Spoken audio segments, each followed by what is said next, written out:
Well, good morning, everybody. So glad that you are back with us as we jump into week 2 of our current series.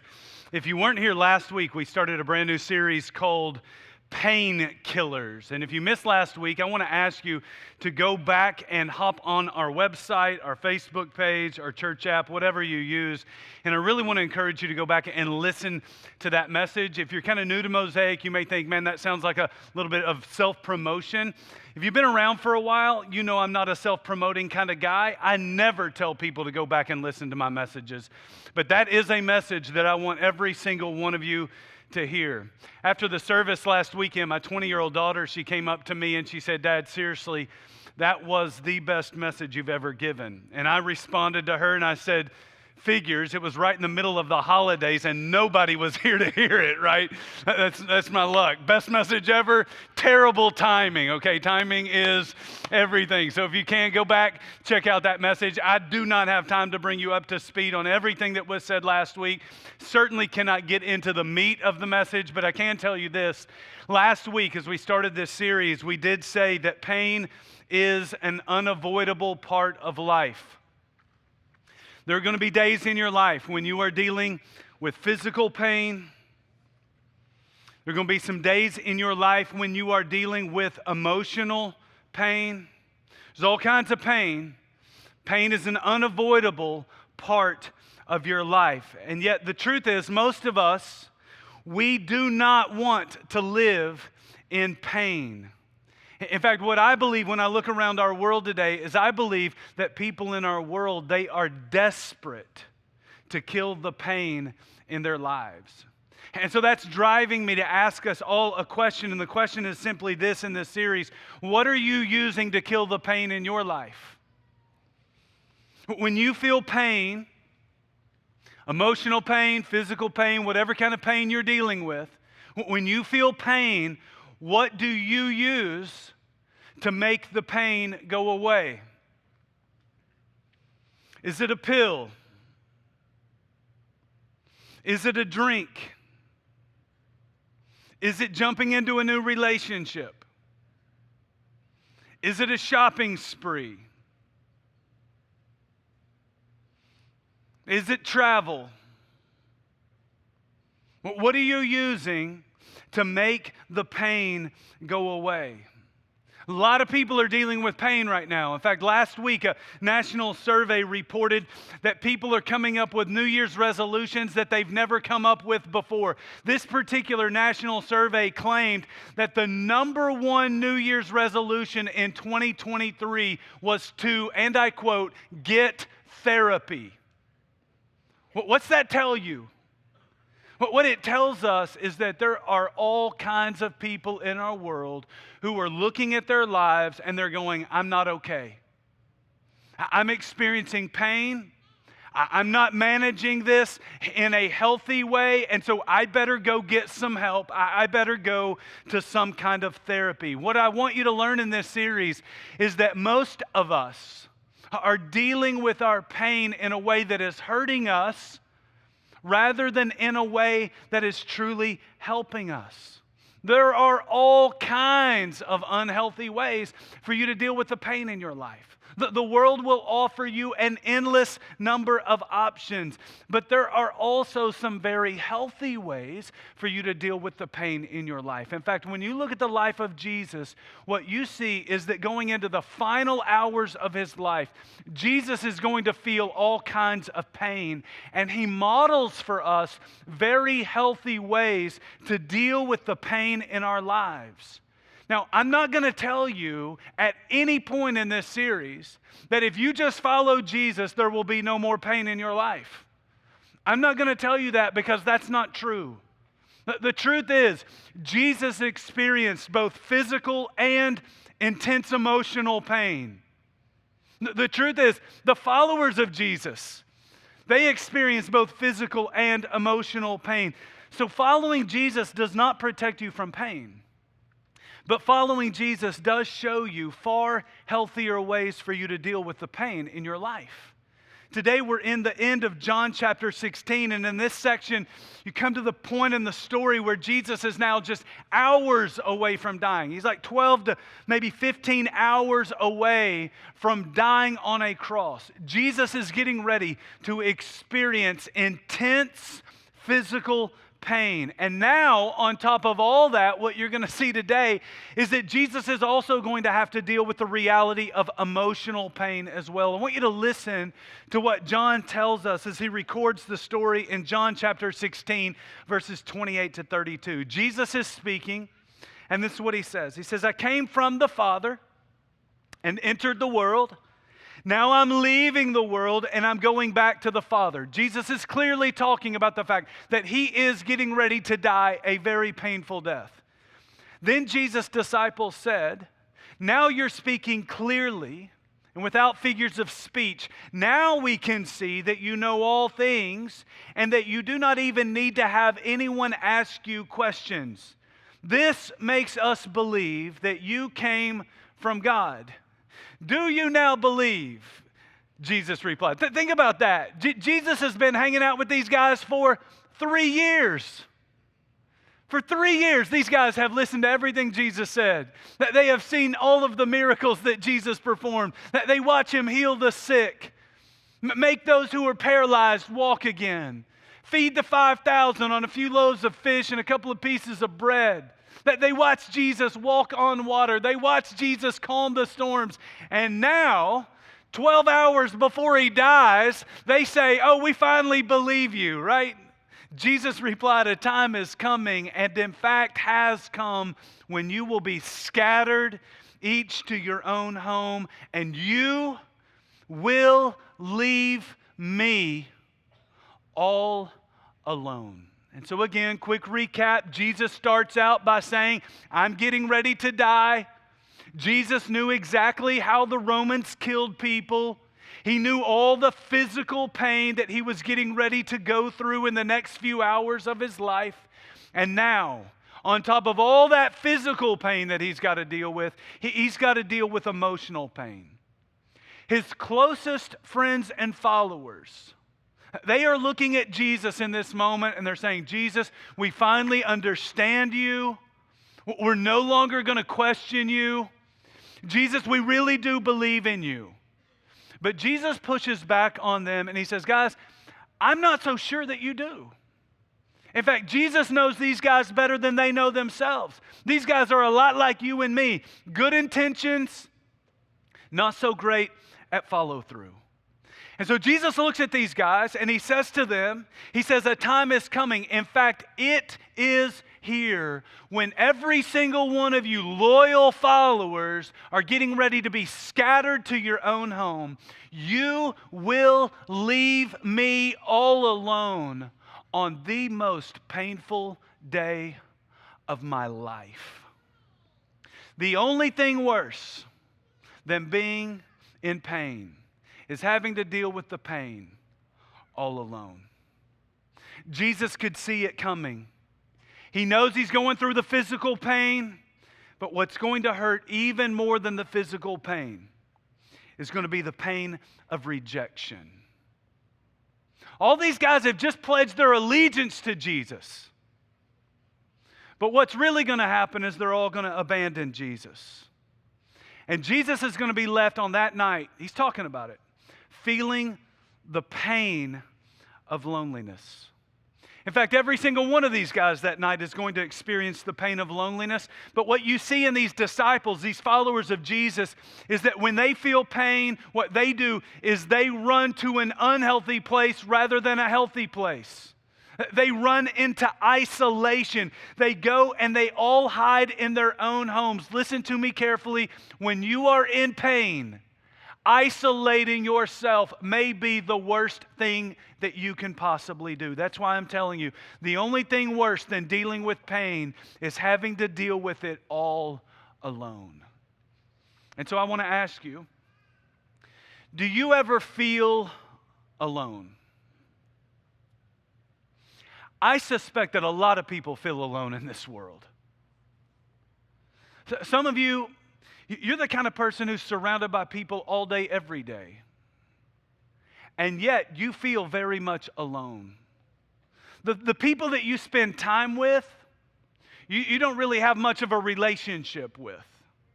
And the reason you don't have a relationship with people is because you're afraid that if they really knew you, they wouldn't really love you. And so what you do is you keep everyone at a distance. You don't let people in. You don't let people get too close. And so as a result, you're around people all the time, and yet you feel very much alone. Some of you are in a marriage, and you feel very much alone. You share a house with someone else, but it feels more like you got a roommate than you do a relationship. And so you're married, but you feel very much alone. Some of you students feel alone. I hope and I pray that some of you students are so faithful in your relationship with Jesus that everyone else is looking at you and everyone else is going, man, we don't have a lot in common. And that actually drives you, unfortunately, to feel alone in this world.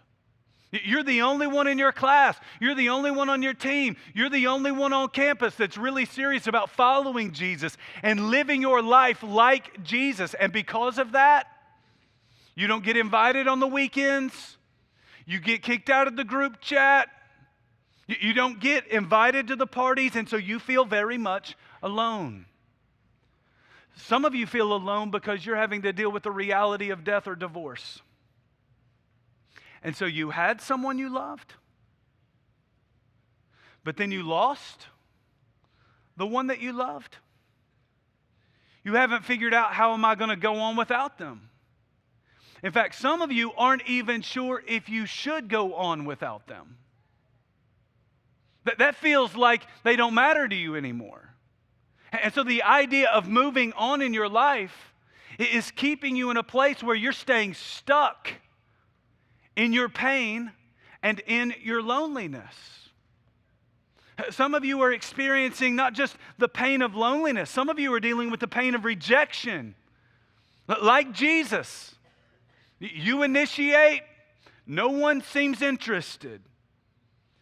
You send a text, no one responds. You make a phone call, no one returns the call, and because of that, you feel lonely. The pain of loneliness is a very real thing, but it's not so much that it's bothering you that you're alone. What really bothers you is the feeling that nobody cares. At this point in the story, that is exactly what Jesus is dealing with. It's not just the fact that he's alone, it's the feeling that nobody cares. In verse 32, Jesus said, you guys are going to leave me all alone. But think about his life for a minute. Jesus spent his entire life caring for everybody in his world. And now on the most painful night of his life, he's going to be left wondering if anyone in his world cares about him. Jesus is going to be hurting in all kinds of ways this night. And so the question is, what is Jesus going to use to kill the pain in his life? I have all kinds of ideas about what you and I might use to try to kill the pain in our lives, but what is Jesus going to use to kill the pain in his life? Is Jesus going to model for us unhealthy ways to deal with pain, or could it be that Jesus shows us a very healthy way to deal with our pain? If you look back at the end of verse 32, Jesus would go on to say this. He said, you guys are going to leave me all alone. But then he added this, yet I am not alone, for my Father is with me. See, Jesus had a very healthy way to deal with the reality of loneliness and pain in his life. He had something figured out that most people never figured out. He really did believe, if my Father is all I have, then my Father is all I need. If everyone rejects me, if everyone ditches me, if everyone in my life abandons me or forgets about me or turns on me, then my Father in heaven is enough for me. And so I have to ask you, is your relationship with God enough for you? If God is all you have, is God really enough? It's a really important question because if he's not enough for you, I promise you this, you will start to look for some unhealthy ways to deal with the pain in your life. If he's not enough for you, you're going to be looking for someone or something to either kill the pain in your life or to change the mood in your life. You're going to be looking for a little bit of a pick-me-up in your life, if you will. That's the way we all deal with life. Very few people in life can honestly say that if God is all I have, then God is truly enough. And so what happens is we find ourselves in these situations, we're dealing with the reality of pain and hurt, and in that moment we start to believe the lie that I'm in this and I am all alone. No one understands me. No one is with me. No one seems to care about me. Let me tell you something about Jesus. Jesus could have said all of those things that night. Jesus could have said, I'm all alone. Worst night of my life. No one's with me. No one cares about me. No one understands me. But that's not what Jesus said. Jesus said, I am not alone. He had a completely different perspective. It was a strategy that Jesus knew it's going to work not only for me, it's a strategy that he knew would work for you as well. Listen to what he said in verse 33. Jesus said, I have told you these things so that in me you may have peace. In this world you will have trouble, but take heart. I have overcome the world. Now again, Jesus did not lead people to believe that if you just follow him, life is going to be full of rainbows and butterflies, right? That is not what Jesus is saying. Jesus is very honest about the fact that in this world, you will have trouble. Let's be honest. In this world, you're going to have all kinds of trouble. You're going to have trouble with your friends. They are going to forget about you. They're going to hurt you. They're going to use you. They're not going to be there for you. You're going to have real trouble with your friends. You are going to have real trouble in your marriage. If you've been married longer than a month, you know that, okay? Right? What does the word honeymoon mean? 1 sweet month. After that, it's full of trouble, okay? That's just reality right there, okay? That's what it means, right? You're going to have trouble in your marriage. Your spouse is going to disrespect you. Your spouse is going to disappoint you. Your spouse may break trust with you. Your spouse may cheat on you. Your spouse may leave you. You will have trouble in your marriage. You're going to have trouble with your kids. Every parent in the room hears that, and you just want to say, amen. That's right. We don't even say amen at Mosaic, but you want to say amen, but because you know, man, like if you got kids, you've got troubles. This is just life. If you got little kids, you got little troubles. If you got big kids, you got big troubles. Like this is life. Your kids are going to make decisions that you don't agree with. Your kids are going to disobey you. Your kids are going to disrespect you. Some of you may even have kids who walk away from their relationship with God for a season in their life. You are going to have trouble with your kids. You're going to have trouble at work. You're going to have trouble with your health. You're going to have trouble with your car. You're going to have financial troubles. But Jesus said that in the midst of all that trouble, I can help you find real peace.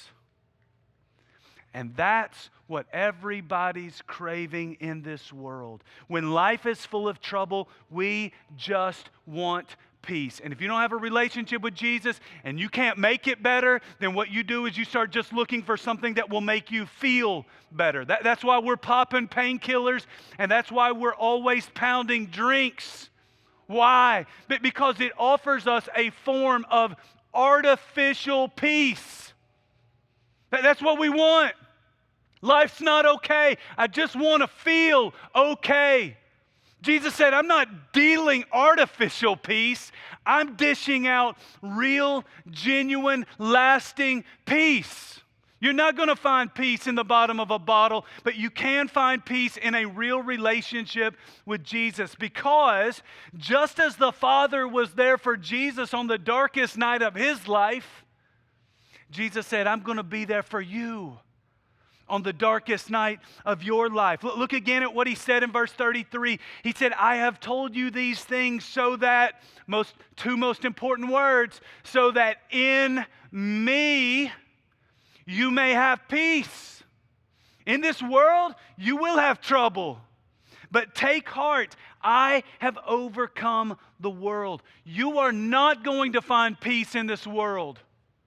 You are not going to find peace in the circumstances of life. Inevitably, if it can go wrong, it probably will go wrong. But you can find peace in knowing that you do not have to go through the troubles of this life alone, because Jesus said, I will be there for you. Let me tell you something about Jesus, okay? Jesus is not this guy who's offering hollow, empty answers in the form of religion. Jesus is not this guy who leads people to believe on the front end that I'm just going to come in and I'm going to wave my magic wand over your life and everything's going to be okay after that. Okay? Jesus does not say to all the people who choose to follow him with their life that then he's going to put them in a bubble, he's going to put a helmet on them and a cup on them, and they're going to be protected from pain for the rest of their life. That is not what Jesus does. Jesus shows us in his life that he's not protected from the troubles, but instead he knows how to deal with the troubles. Jesus didn't just deal with the troubles of life. Every single thing that life threw at him, Jesus figured out how to overcome the troubles of life. Jesus knows how to deal with reality so he doesn't have to escape reality with a painkiller that's not really going to work. Jesus says, I know how to deal with it. I know how to overcome it. I know how to problem solve it. I know when you need rest. I know how to help you resolve the conflict. I know how to help you forgive. I know how to help you resist temptation. I know when you need a fresh perspective on your circumstances. Jesus knows how to help his people overcome. What did Jesus say at the end of verse 33? He said, I have overcome the world. Just look at his life. It didn't matter what life threw at him, even death itself. Jesus said, I had the ability to overcome it, and I want to help you overcome it too. And that's why we need to learn to turn to Jesus when we're in trouble. We may be in trouble, but we are not alone. On Monday afternoon, I picked up the phone and I called my wife. I said, hey, babe, I'm leaving work. I'm done for the day. I said, what's the plan for the night? She said, we don't really have plans. You got plans or anything that you need to get done? I said, yeah. I said, I need to go for a run. I said, I've got a little bit of leader's edge work. I'd like to eat dinner. And then at night, I just want to watch Monday night football game. Okay, it was a big game. Bills, Bengals were on. And so after dinner, we all sat down, Steph, Maggie, and I, and we were watching the game, had the game on in the living room. In the first quarter, the safety for the Bills, Damar Hamlin, he makes a tackle, and he jumps to his feet, and immediately he collapsed in cardiac arrest. Most of you either saw it the night of the game or you saw it in the news clips after the game was over. But in the moment, these referees were able to look at him, and they were able to see very quickly, this dude is in trouble. And so what did they do? They motioned for team doctors to come, and very quickly the network said, cut to commercial break. Came back, cut to another commercial break. We cannot show this. Came back, cut to another commercial break. Okay, it was not a pretty scene. Professionals started gathering around him, administering CPR. Players rallied around him to block the cameras so that you couldn't really see what was happening. They load him on a stretcher, throw him in an ambulance, take him to a hospital, and this dude is literally fighting for his life on Monday night. His teammates were told, you got 5 minutes to kind of get over on the sideline, collect yourself, gather yourself, and then we're going to resume the game. And very quickly, people started realizing that these NFL players are so broken up over what is happening, we are not resuming the game in 5 minutes. In fact, they ended up canceling the game altogether. All these big, bad, tough NFL players, they are always used to dealing with pain. But not that kind of pain. In fact, if you were to look at the pictures on the internet or on the side screens, you would see the reality of pain that these men were dealing with. Some of the toughest men in our world dealing with pain. You can see the pain on their faces. You can see the hurt in their eyes. You can see the struggle that they're feeling. They're scared. Some of them were crying. They were dealing with a kind of pain they had not dealt with at any point in their life before. And so you know what they did? They acknowledged in the moment that we are in trouble, but we are not alone. And all of a sudden, people everywhere started praying.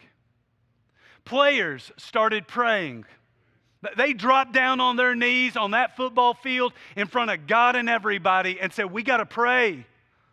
We're in trouble, but we are not alone. Both teams dropped to their knees and started praying.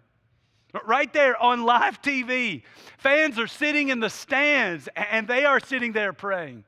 Dan Orlovsky gets on NFL Live and he starts praying out loud on TV. I'm watching TV that night and I'm like, did the dog step on the remote? Because it feels like I'm watching TBN, not ESPN. Like, is this the Christian Broadcasting Network? Or am I still watching the sports channel, right?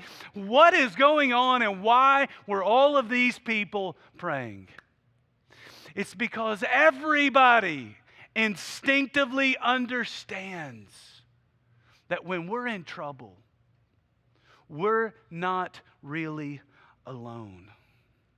And if a bunch of NFL players can get that, if a bunch of sports analysts can get that, I need you to get that. When you're in trouble, you're not really alone. You may feel like you're alone.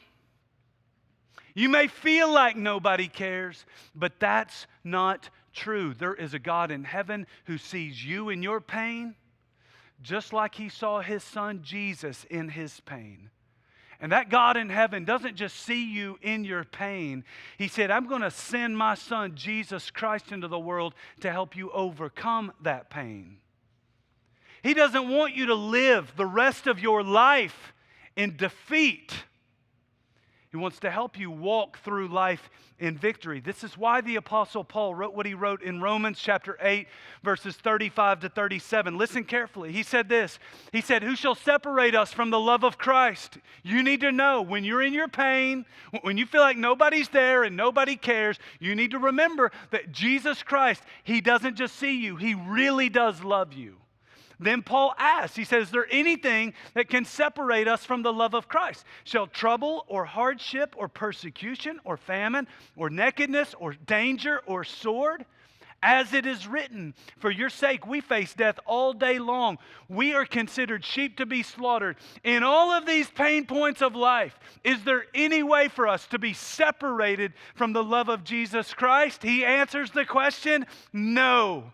In all these things, we are more than conquerors through him who loved us. I want you to think about these phrases. I want you to think about the phrase that Paul uses. We are more than conquerors. I want you to think about that word that Jesus used, the word overcome. What kind of picture are they trying to paint for us?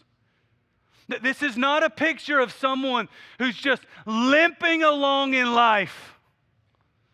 This is not a picture of someone who's just trying to get through the day and I'm struggling so severely, I just got to take it one day at a time. This is not a picture of someone who's living every day of their life just gritting in pain and enduring the pain of life. No, this is a picture of complete and total victory. Someone who is not just conquering their pain, they are more than conquering their pain. They are overcoming. Paul said, I can overcome anything this life throws at me. Paul said, I can overcome the pain of trouble or hardship. He said, I can overcome the pain of persecution. I can overcome hunger pains. I can overcome the pain of embarrassment. I can overcome the pain of the sword or even death itself because I have Jesus, and Jesus helps me overcome just like he said he would. This is not a hollow, empty promise. And so here's my question for you. Are you going to let the worst thing that ever happened in your life define the rest of your life? Or are you going to overcome it? As I look around the room, I see people who have dealt with all kinds of deep, very painful things in their life. I know some of you have lost a child. I know some of you have lost your spouse. Some of you have lost a parent, a sibling, or a best friend. Some of you have been scarred by adultery. Some of you have been raped. Some of you have been sexually or physically abused by people who were supposed to protect you, and yet they hurt you. Some of you have made decisions that you deeply regret. For some of you, it's a decision that everyone in town seems to know about. For some of you, it was a decision in life that no one else knows about. It's the skeleton that's hanging in your closet, and that skeleton is haunting you every day of your life. Whatever the pain point in your life, my biggest fear for you is that those moments, the worst moments of your life, will somehow, some way end up defining the rest of your life. That is not God's will for you. Jesus said, in this world, you will have trouble. He didn't deny the trouble. He didn't try to downplay your trouble. He said, you're going to have trouble. He acknowledged the trouble. But then he said, but take heart. Right in the middle of these pain-filled moments of life, you have a responsibility. Yes, Jesus is going to do what only Jesus can do. But you have to do what Jesus told you to do. And Jesus told you to take heart. And so I have to ask, are you going to take control of your emotions? Or are you going to let your emotions control you? Here's what I really do believe. You will either spend the rest of your life looking at what happened and thinking about how much it hurt, or you will spend the rest of your life looking at the one who said, I have overcome the world, and if I overcame the world, I can help you overcome everything that this world throws at you as well. You may be in trouble, but you are not alone. You have to take heart. You have to spend the rest of your life turning to and trusting Jesus. You have to pursue Jesus like you've never pursued him before. You've got to stop looking to all the unhealthy ways to deal with your pain, and you've got to start looking to Jesus. Say, Jesus, I need you to help me deal with my pain so that 2023 might be a year that brings healing into your life in a way that you could have never imagined possible. That's what Jesus wants to do to help you with the pain in your life. I want to pray for you. Would you bow your head and close your eyes? If you walked in today and you do not have a relationship with Jesus, this is a very important moment in your life. More important than you can even imagine. Question for you is, are you going to continue to deal with your pain in unhealthy ways, or are you going to start dealing with your pain in the most healthy way possible by turning to and trusting in Jesus? If you're ready to turn and trust in Jesus, I want you right where you sit to acknowledge to God. Say, God, I've been trying to deal with my pain in some really unhealthy ways. God, I need you to forgive me for that. I need you to lead me. Lead me in a new way to deal with my pain so that I can deal with this pain in a healthy way so that ultimately I can overcome the most difficult things in my life. If that's a prayer that you prayed, you need to know there's nothing magical about those words, but there is something very powerful about a person's faith. It's what brings us into a relationship with Jesus. Faith and faith alone is all it takes. And so if you're making a decision right now to put your faith in Jesus and to become a follower of Jesus, I want you to let me as your pastor know about that decision. You can communicate with me with that Connect card that's in the seat pocket right in front of you. You can use the Connect tab on our app or on our webpage. But I want to know about what God's doing in your life, and I want to help you see what you need to see in Jesus so that you can overcome your pain. I don't want this message to be hollow. I don't want it to be full of empty promises. I want to pastor you through your pain. I want to help you overcome your pain by learning from the life and the teachings of Jesus Christ. And so please communicate with me. For those of you who are already followers of Jesus, I just want to ask you, are you really leveraging your relationship with Jesus to be an overcomer? I know that Jesus is going to take care of getting you through to the next life. But what I really want to know is, are you trusting Jesus to get you through this life? Not just get through it, but really overcome it. If not, could you just say, Jesus, I'm going to lean into you. I'm going to ask you to help me deal with the physical pain and the emotional pain in my life. And Jesus, I'm asking you to bring about healing in a way that only you can. Could you make a commitment right here, right now, that 2023 is going to be a year where you're not just pursuing therapy, you're pursuing Jesus.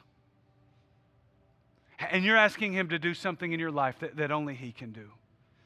Jesus, I just pray that somehow, some way, you might take this message and you might heal the wounds and the pain in people's lives. And I ask it all in your powerful name. Amen.